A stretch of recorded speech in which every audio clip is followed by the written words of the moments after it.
आज से 3 दिन बाद विधानसभा का चुनाव होने वाला। इस वक्त मौजूद हम चित्तौड़गढ़ में। यहाँ की जनता किसको यहाँ लाने के पक्ष में है, क्योंकि कल यहाँ पे योगी जी का एक महारैली का आयोजन किया गया, जिसके बाद लोगों में जो है यहाँ एक अलग रोमांच है। और क्या परिवर्तन होने वाला, जी अपना परिचय दीजिए। मैं संजय कुमार सुवालका हूँ और मैं चंदेरिया में रहता हूँ। और कल योगी जी आए उसके बाद यहाँ बहुत माहौल परिवर्तन हुआ है और सभी लोग भाजपा के पक्ष में हैं। जो राम को लाए हैं हम उनको लाएंगे और हम भाजपा प्रत्याशी नरपत सिंह राजवी को यहाँ से विजय दिलाकर राजस्थान में भाजपा की सरकार बनाएंगे।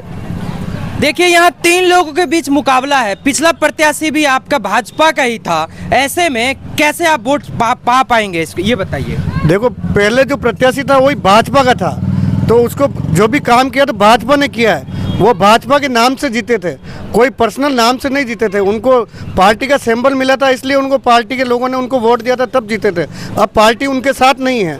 पार्टी का प्रत्याशी हमारा नरपत सिंह राजवी है और हम सभी नरपत सिंह जी राजवी के साथ हैं। और हम सभी मोदी जी के विकास कार्यों से और मोदी जी के जो भ्रष्टाचार का और कुशासन का और आतंकवाद का जो अंत किया है, और राम मंदिर के लिए मोदी जी ने जो 22 जनवरी को राम मंदिर का उद्घाटन कर रहे हैं, उसके लिए सभी जनता में खुशी की लहर है। और सभी लोग, सभी आम जनता भाजपा के पक्ष में मतदान करने को। ये नरपत सिंह राजवी जी को दोबारा से चुना गया, 2 बार पहले भी रह चुके। ये पार्टी ने इतना जो है उनके ऊपर क्यों इतना मतलब वो दिखाया है, विश्वास दिखाया है? नरपत सिंह जी राजवी जी ने, मैं नरपत सिंह जी राजवी के टाइम पे मेरी विशेष पार्षद थी, तो नरपत सिंह जी राजवी ने जो कार्य किए वो कार्य आज तक किसी ने किए नहीं और न होने। अब जो नरपत सिंह जी आए हैं, इस चित्तौड़ का वापस विकास होगा, न कि कोई ऐसा काम होगा, विकास ही होगा नरपत सिंह जी राजवी के कारण। क्या क्या मुद्दे होंगे इस बार विकास के? हमारे चंदेरिया में सबसे बड़ा मुद्दा उसका ओवर ब्रिज का है, और ओवर ब्रिज हमको चाहिए। ये ओवर ब्रिज से हम सबसे ज़्यादा परेशान हैं और ओवर ब्रिज चाहिए हमको। और बाकी सभी सुविधा करीब राजवी साहब ने पहले जब चुने गए थे तो पहले राजवी साहब ने हमको दी है। पानी की जो मेन समस्या पानी की थी, पानी भी दिया। यहाँ पीएचडी नहीं थी, पीएचडी का भी दिया और विकास करवाए। आप बताइए, आप एक युवा भी है, कल योगी जी की यहाँ पे रैली आप गए थे वहाँ पे? जी मैं वही था।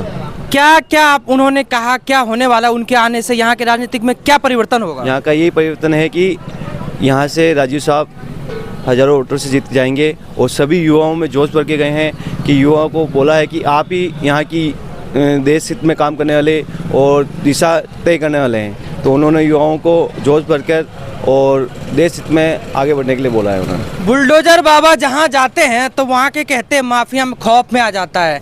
यहाँ की स्थिति में के लिए क्या कहा उन्होंने, आप बताइए। यहाँ की स्थिति में उन्होंने बताया कि यहाँ पे भी भ्रष्टाचार बहुत हो रहा है, बजरी माफिया है यहाँ पे, उनका भी बहुत यहाँ पे आतंक है। तो इस हिसाब से उन्होंने जो बोला वो बहुत अच्छा बोला कि अगर बीजेपी की सरकार आएगी तो यहाँ सब कंट्रोल में होगा। अभी कुछ भी कंट्रोल में नहीं है। चंदेरिया में सबसे बड़ी दिक्कत है हमारे डस्ट की। चंदेरिया में बहुत डस्ट है, यहाँ से चित्तौड़ जाने में हमको सोचना पड़ता है। तो डस्ट रहित अगर राजवी साहब आएंगे, तो उन्होंने पहले भी वादा किया था, अभी भी बोल रहे हैं कि अगर हम आएंगे, हमारी सरकार बनती है तो सारी डस्ट को वो ख़त्म कर देंगे। और सबसे बड़ी बात रेलवे फाटक की है, दोनों फाटकों पे ओवरब्रिज बनाने का उन्होंने यहाँ पे प्रस्ताव पहले भी रखा था और यहाँ पे ओवरब्रिज पास भी हो गया था, पर यहाँ नहीं बनाया, उसको कुम्मा नगर में बनाया गया, जबकि उसकी ज़्यादा जरूरत हमारे यहाँ पे थी।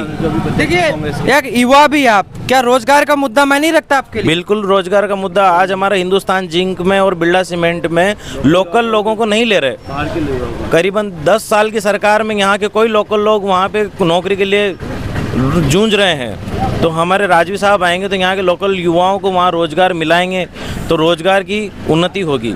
वोट देने वाले पलायन करें और बाहर वालों को रोजगार देंगे तो ऐसे में स्थिति कैसी होगी? जी बताइए बहन जी, आप एक महिला है और सबसे बड़ी बात यहाँ महिला सुरक्षा की आती है। योगी जी के राज में जो है ऐसे अपराधी कांपते हैं। कल योगी जी यहाँ आए थे, क्या अपेक्षा है आपकी? हम तो यही चाहते हैं कि सारी बहन बेटियाँ सुरक्षित रहे और कमल को भारी से भारी मतों से विजयी बनाएं। और बेरोजगारी जो है, जैसे हमने ग्रेजुएट कर रखा है, बीएड कर रखा है, एमए कर रखा है, सब कुछ कर रखा है, लेकिन फिर भी हम बेरोजगारी में जूझ रहे हैं। तो हम ये चाहते हैं कि हमें नौकरी मिले। तो आपको लगता है कि भाजपा आएगी तो परिवर्तन होगा? होगा, बिल्कुल होगा परिवर्तन। आप बताइए, आप एक क्या नाम है आपका? देविका बंजारा। क्या करते हैं आप? स्कूल जाते हैं वैसे। स्कूल जाते हैं। कितने साल के? वोट डालेंगे इस बार? नहीं वोट अभी आप स्टूडेंट है जी। हमारे साथ एक और माता जी मौजूद है जी, अपना परिचय दीजिए। आप वोट डालेंगे ना इस बार? किनको देंगे? किनको वोट देंगे इस बार? फूल को वोट देंगे। कोई बात नहीं, साइलेंट तौर पे है लेकिन जवाब दे रहे जी। आप बताइए, कल क्या माहौल में बदलाव हुआ है? क्या होगा योगी जी के आने से? बिल्कुल होगा सर, परिवर्तन होगा। कहते भगवाधारी जहाँ जाता है वहाँ पे कुछ परिवर्तन होता है, तो यहाँ चित्तौड़गढ़ में क्या परिवर्तन होगा? चित्तौड़गढ़ में लग रहा है बीजेपी आएगी। बीजेपी आएगी? बिल्कुल आएगी। इतना विश्वास से आप बता रहे, क्यों? विश्वास है, योगी जी पे विश्वास है, बीजेपी पे विश्वास है, मोदी जी पे विश्वास है। आप कल गए थे रैली में? बिल्कुल गए थे। आप लोगों से मिले होंगे, आसपास लोगों का क्या रुझान है? क्या मोदी जी के योगी जी के किन बातों से प्रभावित हुए हैं? जो वो बात करते हैं सही करते हैं, बिल्कुल फैक्ट। क्या कहा उन्होंने कल? जो भी कहा अच्छा ही कहा उन्होंने। आप सुने हो तो कुछ बोला तो होगा उन्होंने? कहा ना भाई, अयोध्या राम मंदिर में ले जाएंगे, सबको यात्रा करवाएंगे, बढ़िया है ये। राम जी के पास जाएंगे, रोजगार की बात नहीं करेंगे? रोजगार तो बीजेपी आएगी तो रोजगार उत्पन्न होंगे, रोजगार अपने आप उत्पन्न होगा जी। आप बताइए, क्या कहना है आपका? बीजेपी को जिताना है, बीजेपी जीतेगी हमारे यहाँ से। नरपत सिंह जी को कोई फर्क नहीं पड़ने वाला है, इनके जो पिछले बीजेपी के थे जो बागी हो चुके हैं? कोई फर्क नहीं पड़ेगा, बीजेपी जीतेगी यहाँ से। वो तो बीजेपी से जीते, पहले वाले जीते वो बीजेपी जीते, अभी भी जीत रहे, बीजेपी से जीतेंगे। आपको इतना विश्वास है कि बीजेपी जीते, खड़े कोई भी हो जाए फर्क नहीं पड़ेगा? कोई फर्क नहीं पड़ेगा। कमल होना चाहिए, कमल ही होना चाहिए।